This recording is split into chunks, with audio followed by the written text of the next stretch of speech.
The Constitution of India, Preamble.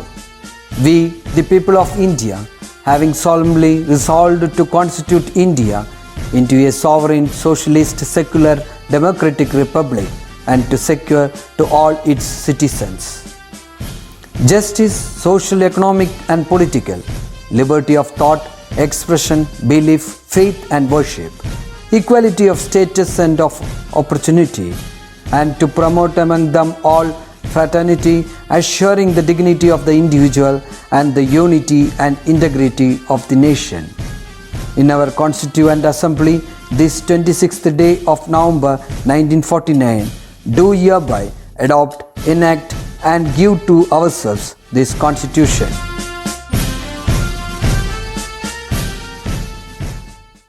Hari ഓം, നമസ്തേ. ഓണാഘോഷങ്ങളൊക്കെ കഴിഞ്ഞ് നമ്മൾ വീണ്ടും നമ്മുടെ ക്ലാസ്സുകളിലേക്ക് കടക്കുകയാണ്. വളരെ രസകരമായൊരു കാര്യം ആദ്യം തന്നെ നിങ്ങളെ അറിയിക്കുകയാണ്, നിങ്ങളെ ഓർമ്മിപ്പിക്കുകയാണ്. കഴിഞ്ഞ ആഴ്ചയാണ് നമ്മൾ +1 ക്ലാസ്സുകൾ ആരംഭിച്ചത്. അതിൽ തന്നെ ആദ്യത്തെ ക്ലാസ്, നമ്മളിപ്പോൾ പഠിക്കുന്ന പാഥേയം എന്ന പാഠത്തിലെ ആദ്യത്തെ ക്ലാസ് ഉത്രാടം ദിവസമാണ് നമ്മൾ അപ്ലോഡ് ചെയ്തിരുന്നത്. പക്ഷേ നിർബന്ധമൊന്നും ഉണ്ടായിരുന്നില്ല, നിങ്ങൾ അന്ന് തന്നെ കാണണം, പ്രവൃത്തികൾ അയക്കണം എന്നുള്ള നിർബന്ധമൊന്നും ഉണ്ടായിരുന്നില്ല. പക്ഷേ ഭൂരിപക്ഷം പേരും അത് അന്നേ ദിവസം തന്നെ കാണുകയും അതിൻ്റെ പ്രവർത്തനങ്ങൾ അയക്കുകയും ഒക്കെ ചെയ്തിട്ടുണ്ട്. പക്ഷെ അതിലൊരാൾ എന്നോട് ചോദിച്ചത്, ക്ലാസ്സൊക്കെ മതിയായി എന്താ അല്ലേ എന്നാണ് ചോദിച്ചത്. അതായത് ക്ലാസ് തുടങ്ങി, ഫസ്റ്റ് ക്ലാസ് കണ്ടു കഴിഞ്ഞിട്ട് ആഴ്ചയിൽ അവസാനമാണല്ലോ നമ്മൾ ലാംഗ്വേജ് അപ്ലോഡ് ചെയ്തത്. അപ്പോൾ അന്ന് കണ്ടു കഴിഞ്ഞിട്ട് അയാൾ സംസാരിച്ചത്, സാർ ക്ലാസ്സൊക്കെ മതിയായി എന്നാണ്. സോ ക്ലാസ് തുടങ്ങിയിട്ടേ ഉള്ളൂ. +1 +2 എന്ന് പറയുന്നത് നിങ്ങളുടെ അധ്യയനത്തിൻ്റെ തുടക്കം മാത്രമാണ്. ഇങ്ങനെ ബോറടിക്കാൻ മാത്രമുള്ള പോർഷൻസ് ഒന്നും ആരും എടുത്തു തുടങ്ങിയിട്ടില്ല. ബോറടി ഉണ്ടാവുന്നത് എന്തുകൊണ്ടാണെന്ന് വെച്ച് കഴിഞ്ഞാൽ, നിങ്ങൾ കഴിഞ്ഞ 5-6 മാസമായിട്ട് ഈ പഠനം എന്ന് പറയുന്ന ട്രാക്കിൽ നിന്ന് കംപ്ലീറ്റ് ആയിട്ട് ഔട്ടാണ്. നിങ്ങൾ ആ പഠിക്കുന്ന കാര്യങ്ങളിൽ നിന്ന് എൻറ്റയർലി നിങ്ങൾ പുറത്താണ്. അങ്ങനെ വരുമ്പോൾ എന്താ സംഭവിക്കുന്നതെന്ന് വെച്ച് കഴിഞ്ഞാൽ, നിങ്ങൾക്ക് തിരിച്ച് ആ ട്രാക്കിൽ വന്ന് വീണ്ടും തുടങ്ങാൻ നിങ്ങൾ ധാരാളം സമയമെടുക്കും. ആ സമയമെടുക്കൽ നമുക്ക് മനസ്സിലാക്കാം. പക്ഷേ ആ സമയമെടുക്കൽ എത്ര കുറയ്ക്കുന്നുവോ, എത്ര വേഗം നിങ്ങൾ വീണ്ടും പഠനത്തിൻ്റെ ട്രാക്കിലേക്ക് മടങ്ങി വരുന്നുവോ, അത്രത്തോളം നിങ്ങളതിൽ ബെനിഫിറ്റഡ് ആവും. ഓക്കെ, എങ്ങനെ പോയാലും +1 +2 പബ്ലിക് എക്സാംസ് ഈ വർഷം നഷ്ടപ്പെടാതെ തന്നെ ഗവൺമെൻറ് നടത്തും. അങ്ങനെ വരികയാണെന്നുണ്ടെങ്കിൽ നിങ്ങൾക്ക് റെഗുലർ ക്ലാസ് ആയിട്ട് കിട്ടാൻ സാധ്യത 3-4 മാസം മാത്രമാണ്. ആ 3-4 മാസം കൊണ്ട് ഒരു വർഷം പഠിക്കേണ്ട വസ്തുതകളെ പഠിച്ചെടുത്തുകൊണ്ട് ഞാൻ പരീക്ഷ എഴുതിക്കോളാം എന്ന് വിചാരിച്ചാൽ നിങ്ങൾ 10ാം ക്ലാസ് കൈകാര്യം ചെയ്തതുപോലെ അത്ര എളുപ്പമാവില്ല +1 കാര്യങ്ങൾ കൈകാര്യം ചെയ്യുന്നത്. അതുകൊണ്ട് തന്നെ എന്ത് ചെയ്യാം, ഇത് നല്ലൊരു സമയമാണ്, ഭംഗിയായിട്ട് യൂസ് ചെയ്യാം. ഓക്കെ, അപ്പോൾ നന്നായി യൂസ് ചെയ്യുക. ഇപ്പോൾ തന്നെ ബോറടിച്ച് തുടങ്ങരുത്. പരമാവധി എൻ്റർടൈനിങ് ആയിട്ട് തന്നെ നമുക്ക് ക്ലാസ്സുകൾ മുന്നോട്ട് കൊണ്ടുപോവുകയും ചെയ്യാം. ഓക്കെ, അപ്പോൾ നമുക്കിന്ന് 2ാമത്തെ ശ്ലോകത്തിലേക്ക് കടക്കാം. ആദ്യത്തെ ശ്ലോകത്തിൽ സാഹിത്യ സംഗീത കലാവിഹീന സാക്ഷാത് പശുപുച്ഛ വിഷാണഹീന തൃണം നഖാദന്നപി ജീവമാന തദ്ഭാഗധേയം പരമം പശൂനാം എന്ന് പറഞ്ഞു. സാഹിത്യം, സംഗീതം, കല മുതലായവയിൽ ഒരു താല്പര്യവുമില്ലാത്ത മനുഷ്യൻ എന്തിനു തുല്യനാണ്? അവൻ കൊമ്പും വാലും ഇല്ലാത്ത ഒരു പശുവിന് തുല്യമാണ്. അവൻ പുല്ല് തിന്നുന്നില്ല എന്നുള്ളത് പുല്ല് തിന്ന് ജീവിക്കുന്ന മറ്റു ജീവികൾക്ക് വലിയ ഭാഗ്യമാണ് എന്ന് കഴിഞ്ഞ ശ്ലോകത്തിൽ പഠിച്ചു. ഇന്ന് നമ്മൾ പുതിയ ശ്ലോകത്തിൽ പുതിയൊരു കാര്യം ആണ് പഠിക്കുന്നത്. അതുമായി ബന്ധപ്പെട്ടിട്ട് തന്നെ ഒരു ചോദ്യം ചോദിക്കാം. നമ്മുടെ ജീവിതത്തിൽ ഏറ്റവും ഇമ്പോർട്ടൻ്റ് ആയിട്ടുള്ള ആൾക്കാരായിരിക്കാം. നമ്മുടെ ജീവിതത്തിൽ ധാരാളം ഇമ്പോർട്ടൻറ്റ് പേഴ്സണാലിറ്റീസ് ഉണ്ട് അല്ലേ? ഫസ്റ്റ് പ്രിഫറൻസ് ആർക്കാ പോവാം? മിക്കവാറും അച്ഛൻ അല്ലെങ്കിൽ അമ്മ. എൻ്റെ അച്ഛൻ അല്ലെങ്കിൽ എൻ്റെ അമ്മ, അവരാണ് എൻ്റെ ഏറ്റവും ഇമ്പോർട്ടൻറ്റ് പേഴ്സണാലിറ്റീസ്. അല്ലെങ്കിൽ രണ്ടുപേരെയും ഒരേപോലെ അച്ഛനും അമ്മയും നമുക്ക് ഏറ്റവും ഇമ്പോർട്ടൻ്റ് ആണ്. പിന്നെ ആരുണ്ടാവും? പിന്നെ ഇപ്പം നിങ്ങളോട് ചോദിച്ചാൽ നിങ്ങൾ പറയും ഫ്രണ്ട്സ് ആണ് ഏറ്റവും ഇമ്പോർട്ടൻ്റ് എന്ന് പറയും. കുറച്ച് കാലമൊക്കെ കഴിഞ്ഞാൽ ചിലപ്പോൾ നിങ്ങൾ ഞങ്ങളെയൊക്കെ പറയാൻ സാധ്യതയുണ്ട്. ഓക്കെ, എനിവേ ഫ്രണ്ട്സ് വളരെ പ്രധാനപ്പെട്ട ആൾക്കാരാണ്. നമ്മുടെ ജീവിതത്തിൽ നല്ല സൗഹൃദങ്ങൾ വളരെ വളരെ വളരെ പ്രധാനപ്പെട്ടതാണ്. സൗഹൃദങ്ങൾ പ്രധാനപ്പെട്ടതാണ് എന്നല്ല ഞാൻ പറഞ്ഞത്, നല്ല സൗഹൃദങ്ങൾ വളരെ പ്രധാനപ്പെട്ടതാണ്. നല്ല സൗഹൃദം, ചീത്ത സൗഹൃദം എന്നുണ്ടോ എന്ന് ചോദിച്ചു കഴിഞ്ഞാൽ, സൗഹൃദം എന്ന വാക്കിൻ്റെ അർത്ഥം എന്താ? ഹൃത് എന്നുള്ള വാക്കിൻ്റെ അർത്ഥം ഹൃദയം എന്നാണ്. സുഹൃത് എന്നുള്ള വാക്കിൻ്റെ അർത്ഥം നല്ല ഹൃദയം ഉള്ളവൻ എന്നാണ്. സുഹൃദ ഭാവ, സുഹൃത്തിൻ്റെ സ്ഥിതി, സുഹൃത്ത് എങ്ങനെയായിരിക്കും, നല്ല ഹൃദയമുള്ളവൻ എങ്ങനെ പെരുമാറുന്നുവോ ആ പെരുമാറ്റമാണ് സൗഹൃദം. അപ്പം നിങ്ങൾക്ക് മനസ്സിലാക്കാം ആരൊക്കെയാണ് നല്ല ഹൃദയം ഉള്ളവർ, ആരൊക്കെയാണ് നല്ല ഹൃദയം ഉള്ളവൻ്റെ പെരുമാറ്റം പെരുമാറിക്കൊണ്ടിരിക്കുന്നത് എന്ന് മനസ്സിലാക്കി നിങ്ങൾക്ക് സുഹൃത്തിനെ തിരഞ്ഞെടുക്കാം. അത് ആൺ സുഹൃത്തോ പെൺ സുഹൃത്തോ ഒക്കെ ആയിക്കോട്ടെ, തിരഞ്ഞെടുക്കുന്നതിൽ ബേസിക് ക്വാളിഫിക്കേഷൻ എന്താണ്? സുഹൃത്ത് ആയിരിക്കണം, നല്ല ഹൃദയം ഉള്ളവനായിരിക്കണം എന്നുള്ളതാണ്. ഒരു കൂട്ടുകാരൻ നല്ലതാണോ ചീത്തയാണോ, കൂട്ടുകാരി നമ്മുടെ സ്വഭാവത്തിന് ഇണങ്ങുന്നതാണോ ഇണങ്ങാത്തതാണോ, ചേർക്കാവുന്നതാണോ ചേർക്കാൻ കഴിയാത്തതാണോ എന്നൊക്കെ നമുക്ക് എങ്ങനെ കണ്ടെത്താം എന്നാണെന്നുണ്ടെങ്കിൽ ബേസിക്കലി നമുക്ക് കൂട്ടുകാരെ കണ്ടെത്തുന്നതിൽ ഹെൽപ്പ് ചെയ്യുന്ന ധാരാളം കോട്ടുകളുണ്ട് അല്ലേ. നീ എൻ്റെ ഹാർഡ് ടൈമിൽ ആരാണോ നമ്മുടെ കൂടെ നിൽക്കുന്നത്, നമ്മളുടെ ചീത്ത സമയത്തും നമ്മുടെ കൂടെ നിൽക്കുന്നത് ആരാണോ അവർ നല്ല സുഹൃത്താണ് എന്ന പേരിൽ നമ്മളൊരു കോട്ട് കണ്ടിട്ടുണ്ട്. അതുപോലെ ഞാൻ കേട്ടിട്ടുള്ള ഒരു കാര്യം എന്താണെന്ന് വെച്ച് കഴിഞ്ഞാൽ, നല്ല കൂട്ടുകാരും ചീത്ത കൂട്ടുകാരും തമ്മിലുള്ള വ്യത്യാസം, ചീത്ത കൂട്ടുകാർ ബക്കറ്റിനെ പോലെ ആയിരിക്കും എന്നാണ് പറഞ്ഞത്. ചീത്ത കൂട്ടുകാർ എന്തിനെ പോലെ ആയിരിക്കും? ബക്കറ്റ്.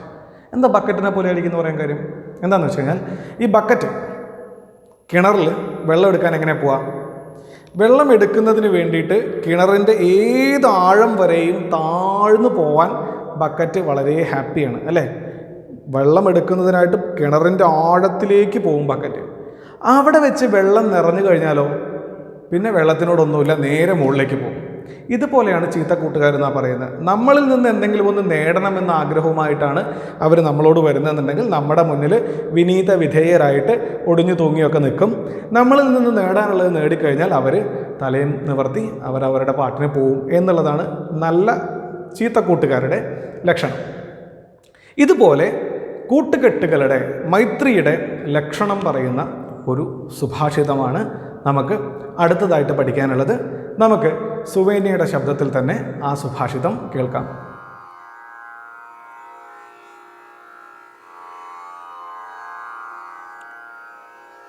ആരംഭ ഗുർവേ ക്ഷയിണീ ക്രമേണ ലഘ്വീ പുരാ വൃദ്ധിമതീ ച പശ്ചാത് ദിനസ്യ പൂർവാർത്ഥ പരാർത്ഥ ഭിന്ന ചായേവ മൈത്രീ ഖല സജ്ജനാനാം.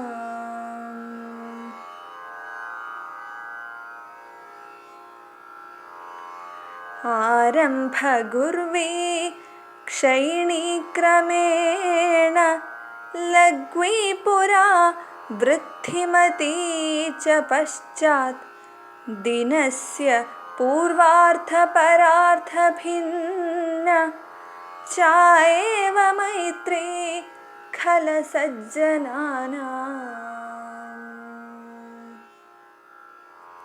ആരംഭഗുർവീ ക്ഷയിണീ ക്രമേണ ലഘ്വീ പുരാ വൃദ്ധിമതീശ്ച പശ്ചാത് ദിനസ്യ പൂർവാർത്ഥ പരാർത്ഥ ഭിന്ന ഛായേവ മൈത്രീ ഖല സജ്ജനാനാം.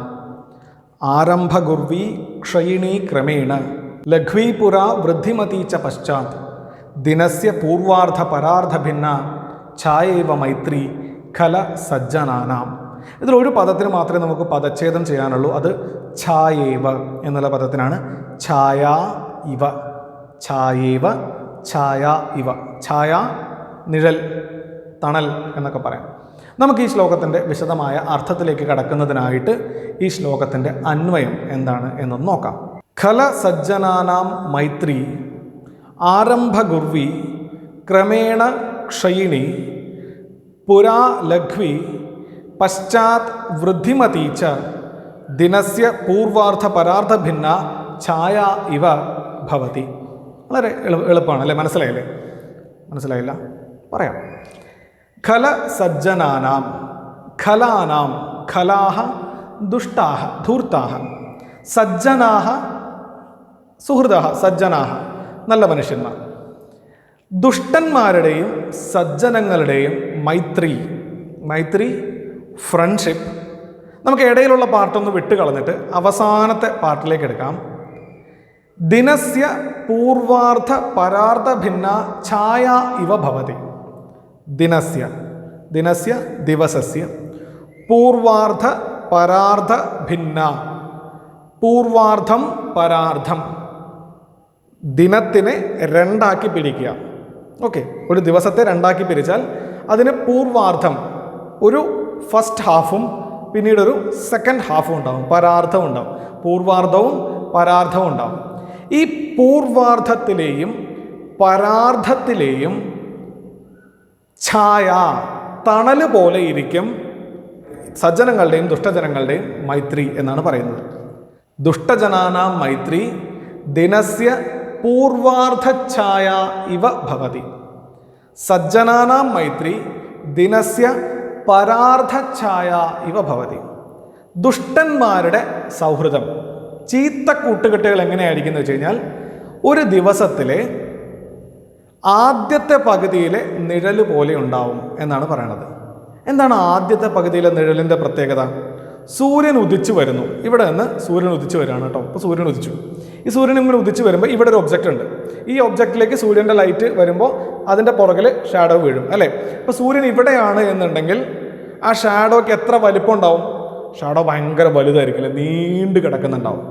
സൂര്യൻ ഇങ്ങനെ ഇങ്ങനെ ഇങ്ങനെ ഇങ്ങനെയൊക്കെ പൊന്തി പൊന്തി പൊന്തി പൊന്തി പൊന്തി പൊന്തി ഇവിടെ എത്തി കഴിയുമ്പോൾ ആ ഷാഡോ എന്താവും? ആ ഷാഡോ ചുരുങ്ങി ചുരുങ്ങി ചുരുങ്ങി ചുരുങ്ങി വന്ന് ആ മരത്തിൻ്റെ തൊട്ട് താഴെത്തും അല്ലേ? ഏത് വസ്തുവാണോ ഉള്ളത് ആ വസ്തുവിൻ്റെ തൊട്ട് താഴെത്തും. നമുക്കൊരു മരം സങ്കല്പിക്കാം. അപ്പോൾ തുടക്കത്തിൽ സൂര്യൻ ഉദിക്കുന്ന സമയത്ത് ദിവസത്തിൻ്റെ തുടക്കത്തിൽ ഛായ എങ്ങനെയായിരുന്നു?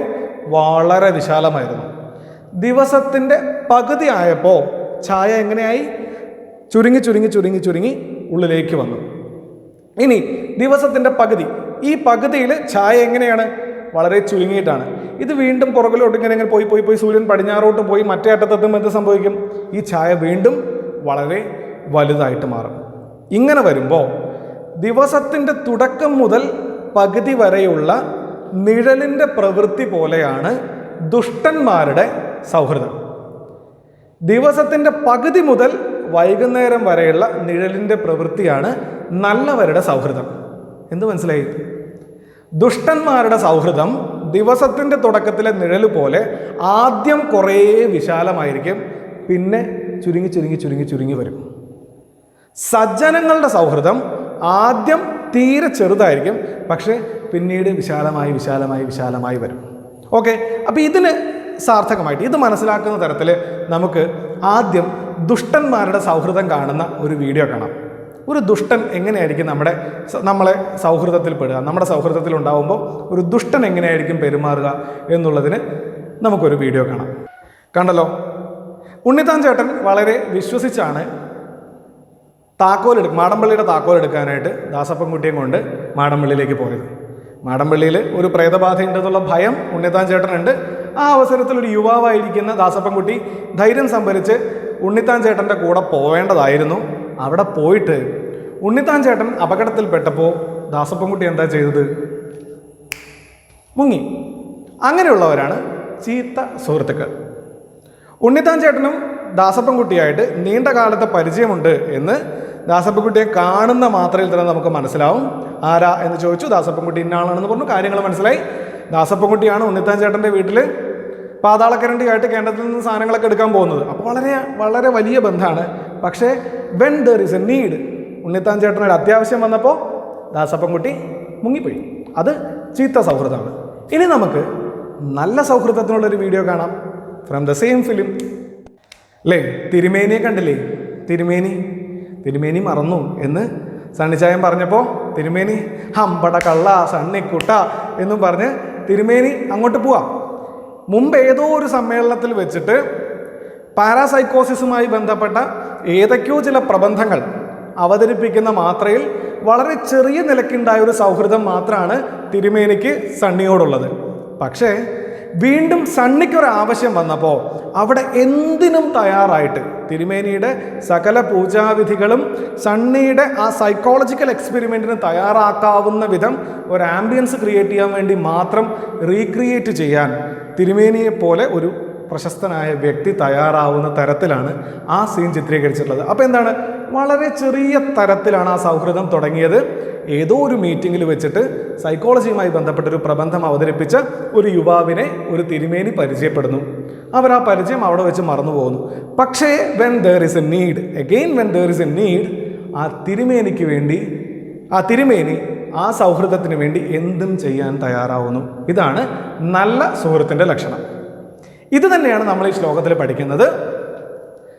ഖല സജ്ജനാനാം ഖലാനാം സജ്ജനാനാം ച ഖലാഹ ദുഷ്ടാഹ സജ്ജനാഹ നല്ല മനുഷ്യന്മാർ ഇവരുടെ മൈത്രി സൗഹൃദം മിത്രത ആരംഭഗുർവി ആരംഭേ ഗുർവി മഹതി നീണ്ടത് അല്ലെങ്കിൽ വലുത് ആയിരിക്കും. ആരംഭത്തിൽ വലുതും ക്രമേണ ക്ഷയിണി കാലക്രമേണ ക്ഷയം പ്രാപ്നുവന്തി ഭവതി.